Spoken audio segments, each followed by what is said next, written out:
곳에서 비 오는데 비를 뚫고 너무 반갑습니다. 우리 오늘 말씀은 민수기 23장 27절에서 24장 마지막 25절까지 말씀입니다. 오늘 말씀은 이제 발락과 발람, 이 이야기의 마지막 부분입니다. 그래서 제목을 제가 이렇게 붙여봤어요. 발악하는 발락, 담대해진 발람. 두 사람의 대조적인 어떤 대비된 모습이 이제 마지막에 드러나게 되는데, 사실 모압 왕 발락은 이스라엘로 인해서 큰 두려움에 빠지게 된 거죠. 모압이 이제까지는 자신들을 위협해 왔던 시온 때문에 힘들었는데, 벼랑간 광야에서 떠돌던 애굽의 노예였잖아요, 이스라엘이. 그 자들이 갑자기 나타나더니 시온이 제압하고는 모압 평지에 이른 거예요. 거기를 장악했다라고 느껴집니다. 결국 발락은 미디안과 동맹을 맺어서 이스라엘을 넘어뜨릴 방법을 짜냈어요. 그 짜낸 방법이 뭐냐면 발람을 불러서 이스라엘을 저주하게 하자. 우리 힘으로 안 되니까, 너무 거대하니까, 이 힘이 생각보다 너무 세니까 우리가 이들을 저주하게 하자. 이렇게 하면 우리가 이길 것이다 라는 생각이었죠. 그런데 이미 우리가 어제도 보았어요. 민수기 22장에서 23장을 통해 알 수 있는 것처럼 발락의 계획대로 일이 진행되지를 않습니다. 오늘 말씀도 미리 보면 그렇게 원하던 대로 되질 않는 거예요. 그래서 사람을 보내 불러온 발람은 발락이 원하는 대로 이스라엘을 저주하지 못하고 오히려 축복하는 거예요. 이걸 보니까 이거 도저히 안 되겠는 거죠.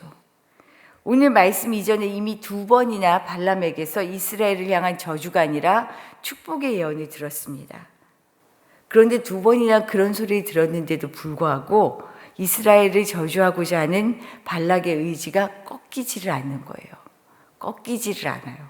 오늘 말씀을 보면 발락은 장소를 옮기면 발람이 저주를 하지 않을까. 발람이 지금 의지하고 있는 여호와, 이 신을 통하여, 오히려 하나님을 통하여 하나님이 장소를 옮긴 것을 통해 다시 마음을 바꾸지 않을까라는 생각을 한 거죠. 그래서 오늘 말씀 처음 시작했던 민수기 23장 27절과 28절을 보면 장소를 옮겨서라도 이 저주가 이루어지기를 원하는 그의 소망이 보입니다. 우리 27절, 28절 말씀 한번 다시 읽어볼까요? 민수기 23장 27, 28입니다. 발락이 발람에게 또 이르되 오라, 내가 너를 다른 곳으로 인도하리니 내가 거기서 나를 위하여 그들을 저주하기를 하나님이 혹시 기뻐하시리라 하고, 발락이 발람을 인도하여 광야가 내다 보이는 보울산 꼭대기에 이르니. 뭔가의 변화를 기대합니다. 왜냐하면 발락에게는 꼭 필요한 일이었거든요. 꼭 필요했어요. 어떤 수를 써서라도 이스라엘을 저주해야 자기가 살 수 있다라고 여겼어요. 그래서 이 방법을 고수하고 있습니다. 그러나 상황은 바뀌지 않아요. 오늘 말씀을 통해 발람의 예언이 2번 더 나와요. 발람의 예언이 총 4번 나오는데 2번 벌써 저주하지 않고 오히려 축복을 했고요. 오늘 2번도 마찬가지 일이 벌어집니다. 총 4번의 예언을 통해 이방의 예언자로 점괘를 치던 발람은 이 과정 속에서 여호와 하나님을 두려워하게 돼요. 처음엔 저주하려고 왔죠. 그래 해보지 뭐 라고 왔어요. 그런데 하나님을 만나 두려워하며 하나님의 편에 서게 됩니다. 같은 상황을 마주한 발락과 발람이지만 한 사람은 하나님의 뜻을 받아들이고 한 사람은요 끝까지 거부해요. 자신이 원하는 길을 고집합니다. 이 발락과 발람을 통해서 우리는 어떤 태도로 지금 신앙생활을 하고 있는지를 돌아보려고 해요. 그래서 두 사람의 움직임을 통해 말씀을 보려고 합니다. 먼저 발락을 보면요, 한마디로 신을 움직이려고 했다라고 얘기할 수 있어요. 신도 자기가 움직이려고 했던 사람이 발락입니다. 발락에게 목적은 분명했어요. 이스라엘을 저주해서 무너뜨리는 것이었습니다. 다른 상황을 파악하고 현실을 고려하는 일은 안중에 없었어요. 그래서 이 목적을 위해 공을 들여 발람을 불러왔습니다. 아니요, 자기들의 모압의 장로와 연대했던 미디안의 장로들을 보내서 발람을 모셔왔어요. 처음에 거절했죠. 발람이 아니야, 아닌 것 같아, 내가 들어보니까 여기 가면 안 되는 것 같아 했는데 끝까지 공을 들입니다. 아마도 상당한 사례를 제안했던 것 같아요. 결국 발락이 초대에 응합니다. 발람이 초대에 응하죠. 아마도 그만큼 발람은 상당히 그 당시에 유명한 주술사였던 것 같아요. 그런데 이렇게 어렵게 공들여 모셔온 발람이 자신의 청을 들어주기는커녕 이스라엘을 향해 3번씩이나 축복을 하게 되죠. 그러자 발락의 인내심이 어떻게 해요? 바닥이 났어요.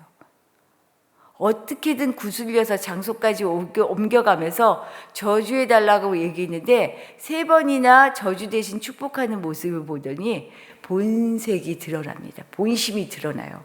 바닥이 났어요. 11절 말씀을 보면 이렇게 얘기해요. 그러므로 그대는 이제 그대의 곳으로 달아나라. 내가 그대를 높여 심히 존귀하게 하기로 뜻하였더니 여호와께서 그대를 막아 존귀하지 못하게 하셨도다. 이 말은 아주 정중하게 표현되어 있지만 사실은 이런 얘기예요. 꼴 보기 싫으니까 당장 가라고. 내가 아주 후하게 너를 보답하려고 했고 대접하려고 했는데 하는 짓을 보니까 할래야 할 수가 없다. 내쫓듯이 지금 가라라고 말하고 있어요. 발락은 자신의 뜻대로 이스라엘을 저주할 그 기미가 보이지 않으니까 이성을 잃고 발악하듯이 지금 분노하고 있습니다. 발락은 자기의 뜻이 관철되지 않았을 때 오히려 이것이 어떤 의미인지 돌아볼 여유가 없었어요. 돌아볼 생각이 없어요. 왜 그랬을까요? 자기가 자기의 생각에 이미 사로잡혀 있었어요. 이들을 저주하지 않으면 내가 망하고 나라가 망한다.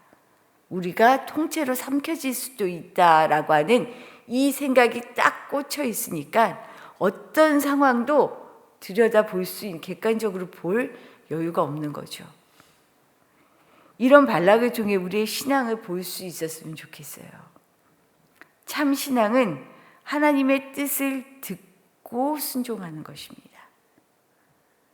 내가 생각하는 방식으로 하나님이 이걸 원할 거야, 내가 생각하는 방식으로 하나님의 뜻이야 라고 고집하는 게 아니고요, 하나님의 뜻을 묻고 듣고 순종하는 것이 참 신앙이죠. 반면 신앙이라는 이름으로 근데 우리가 우상숭배에 빠질 때가 있어요. 신앙과 우상숭배의 차이를 이야기하자면 우상숭배는 내 뜻에 신이 움직여주는 것을 바라는 거죠. 내 뜻에. 돈의 우상, 명예의 우상. 사실 우리가 신앙이라는 이름으로 우상숭배에 빠지기가 참 쉬워요. 내 뜻대로 하나님을 조정하려고 하는 습관이 있잖아요. 발락의 태도는 이미 정해진 목적을 성취하는 것 외에 다른 어떤 것도 들을 생각이 없다는 것에 있었습니다. 자기의 생각과 방법이라는 우상에 빠져 있었기 때문이죠. 발락처럼 혹시 우리도 하나님을 나에게 맞추려는 사람은 아닌가 돌아볼 수 있기를 바랍니다. 나를 하나님께 맞출 때 그것이 정말 참 신앙이다라는 것을 다시 한번 정말 악한 발락의 모습을 통해서 우리가 오히려 우리를 돌아볼 수 있는 시간이 되었으면 좋겠습니다. 반면에 발람은 양심을 따라 자신을 움직였다라고 표현할 수 있을 것 같아요. 발람은 자신을 하나님께 맞추어 간 사람이다라고 얘기할 수 있다는 거죠. 발람이 이방인이었지만 하나님께 자신을 맞출 수 있었던 것은요, 진리를 듣고 따르려는 양심이 있었기 때문이에요. 자신을 찾아온 발락의 시내들 앞에서 처음부터 발람은 이렇게 얘기했어요. 민수기 22장 18절의 말씀을 제가 한번 들려드릴게요. 발람이 발락의 신하들에게 대답하여 이르되 발락이 그 집에 가득한 은금을 내게 줄지라도 내가 능히 여호와 내 하나님의 말씀을 어겨 덜하거나 더하지 못하겠노라. 아무리 은금을 줘도 내가 이 여호와의 말씀을 빼지도 더하지도 못한다. 이것은 니네가 알아야 돼 라고 얘기했어요. 그럼에도 불구하고 발람은 자신에게 제안한, 아마도 제안했을 거다. 말씀 속에는 없지만 뒤에 나중에 발락이 막 화를 내면 내가 너를 후히 대접하려고 했는데 안 되겠어, 가 라고 얘기했던 걸 보면 재물과 권세를 아주 많이 제한하지 않았을까 싶어요. 사실 이런 제한 앞에 쉽게 이렇게 사양할 수 있는 사람은 흔치 않지요. 그래도 아마 나름대로 발람이 그래 이게 할 수 있는 일이라면 해보지 뭐 라고까지 생각하고 갔을 것 같아요. 그래서 결국 초대에 응하지 않았나 싶어요. 하지만 발람은 하나님을 경험할수록 발락이 제안한 재물들이 하나님 앞에서 아무것도 아니었구나라는 것을 깨닫게 된 것 같아요. 그래서 자신을 위협하고 떠나라는 발락 앞에서도요, 마지막까지 하나님의 뜻을 따라 이스라엘을 축복하는 일을 멈추지 않습니다. 이거는 자기 힘으로 되는 게 아니에요. 자기 힘으로 되어지지 않아요. 오늘 24장 22절 말씀 한번 볼까요? 2절 말씀입니다. 우리 같이 한번 읽어볼게요. 눈에 들어 이스라엘이 그 지파대로 천막 친 것을 보는데 그때 하나님의 영이 그 위에 임하신지라.